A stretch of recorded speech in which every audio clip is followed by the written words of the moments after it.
Bonjour tout le monde. Donc je vais continuer par rapport à la vidéo que j'ai faite précédemment sur le blog. Je vous avais dit en début de vidéo que en fait j'ai fait pas mal de déménagements au cours de ma carrière. Donc il y a eu cette clinique que j'ai déménagée en cours de route pour la nouvelle clinique. Qu'est-ce que j'ai eu encore? J'ai eu l'hôpital, l'hôpital auquel je travaillais, j'étais enceinte jusqu'aux yeux à ce moment-là. On a déménagé dans un nouvel hôpital. Et puis, quelques années après, la maison de repos dans laquelle je travaillais a déménagé, en fait, pour se rapprocher de la clinique, celle qui avait tout regroupé et ça aussi, j'ai fait ce déménagement-là.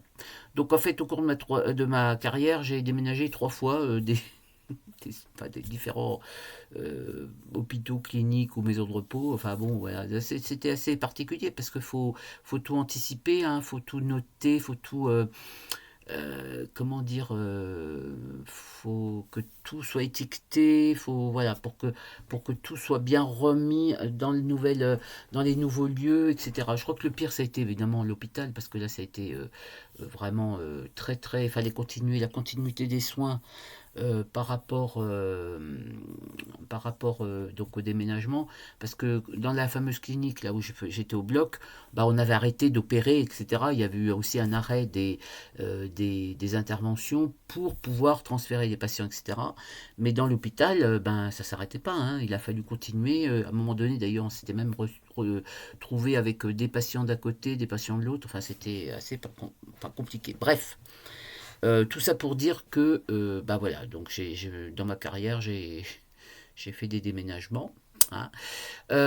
Après le stage au bloc opératoire, je me suis retrouvé en néonate, hein. Donc ça s'appelait pas on n'appelait pas ça néonate, c'était le stage des prématurés, hein.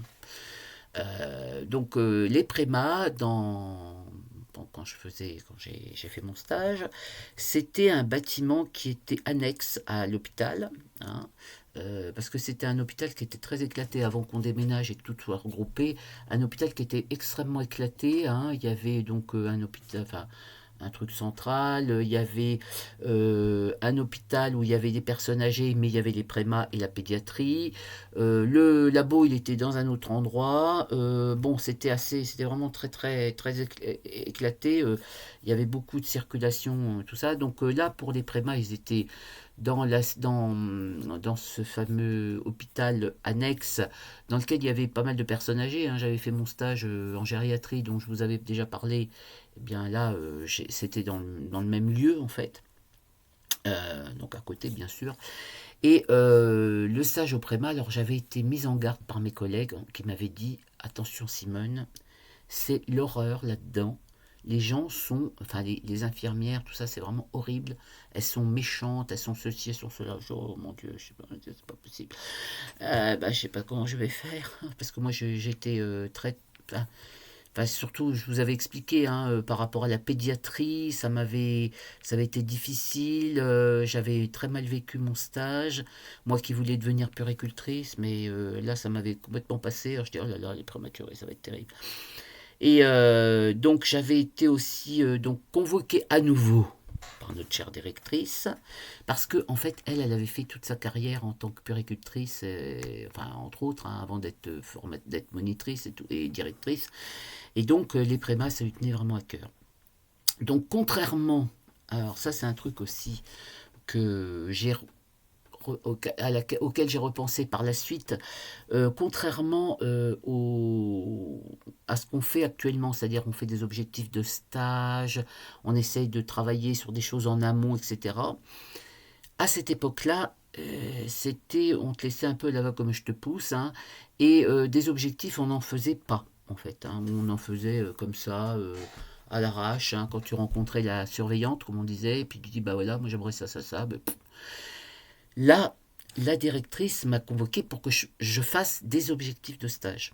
Alors déjà, bon, troisième année, j'en avais pas fait, hein, je savais pas ce que c'était en gros, enfin je savais pas ce que c'était formalisé en fait, hein, je ne savais pas formaliser les objectifs de stage. Donc j'ai fait des objectifs de stage, bon je me rappelle plus hein, lesquels c'était, mais bon, mais surtout alors je suis arrivé là-bas, j'étais comme ça parce que j'avais entendu dire que ils étaient pas sympas, machin, tout ça. Et en fait, ça s'est très bien passé ce stage. Ça a été vraiment un des meilleurs stages que j'ai fait.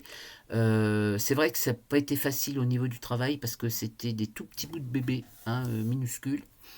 Mais bah, j'ai vraiment, ce que j'ai trouvé, j'ai vraiment aimé, enfin j'ai apprécié, c'est peut-être une certaine rigueur que j'ai essayé de toujours d'avoir par la suite et que j'avais peut-être déjà aussi, hein, tout ce qui était hygiène aussi et asepsie. Parce que ces prémas, on m'avait expliqué que bien évidemment, leur survie dépendait de la manière dont on les prenait en soin, les lavages de mains, etc. Donc ça c'était extrêmement pointu. D'ailleurs c'est la première fois que j'ai eu les mains arrachées, vraiment, hein, où elle m'avait donné le nom d'une crème que j'ai employé par la suite pratiquement tout le long de ma carrière pour justement pour les mains. On n'avait pas comment dire, de trucs, enfin ah, je ne le dirais pas. C'était qu'au lavage de main, hein. On frictionnait pas à la friction hydroalcoolique, voilà, chercher le terme. On se frictionnait pas à la solution hydroalcoolique, on se lavait les mains. Hein, et on se lavait les mains, on rentrait dans le box de l'enfant, on se lavait les mains, on s'occupait de l'enfant, on ressortait, on se lavait les mains, etc. Enfin bon, on se lavait les mains 150 fois par jour, mais bon voilà. J'ai donc fait ce stage, j'avais commencé du côté des berceaux, ce qu'ils appelaient des berceaux, c'est-à-dire des enfants qui étaient un petit peu plus, qui avaient déjà pris un peu de poids, ben, c'était des tout petits bouts de machin. Oh, c'était horrible. Enfin, c'était horrible, non, mais c'était bon. Ils étaient mignons quand même quand j'y pense.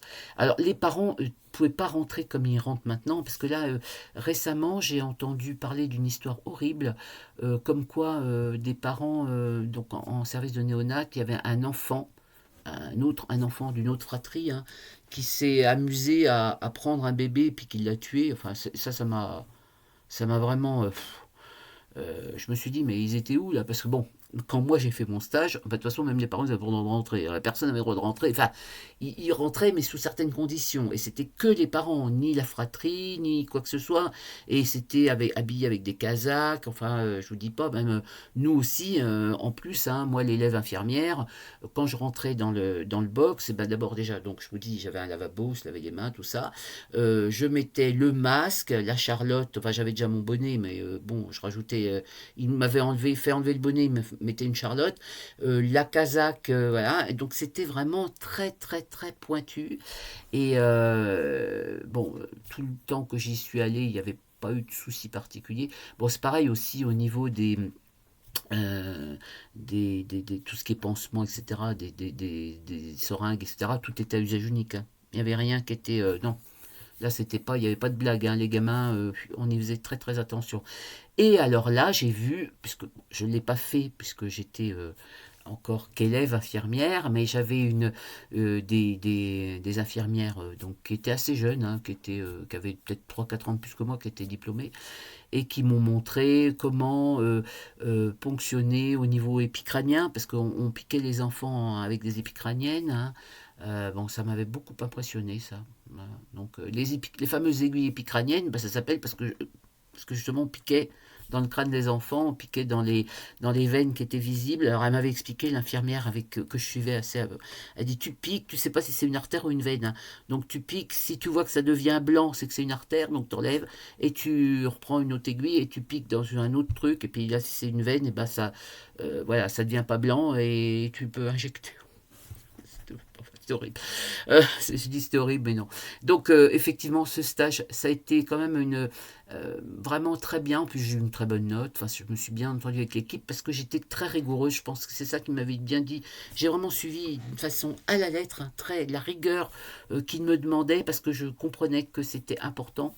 Et par la suite, j'ai toujours été, de toute façon, on me l'avait déjà dit, j'étais une maniaque, mais par la suite, on m'a toujours dit que j'étais dans la rigueur, voilà, tout ce qui était hygiène, asepsie, etc. Et d'ailleurs, quand j'étais formatrice, j'avais j'avais des unités d'enseignement, tout ce qui concerne l'hygiène et la psy, donc voilà. Bon, bah, je vous raconterai le reste une autre fois. À bientôt.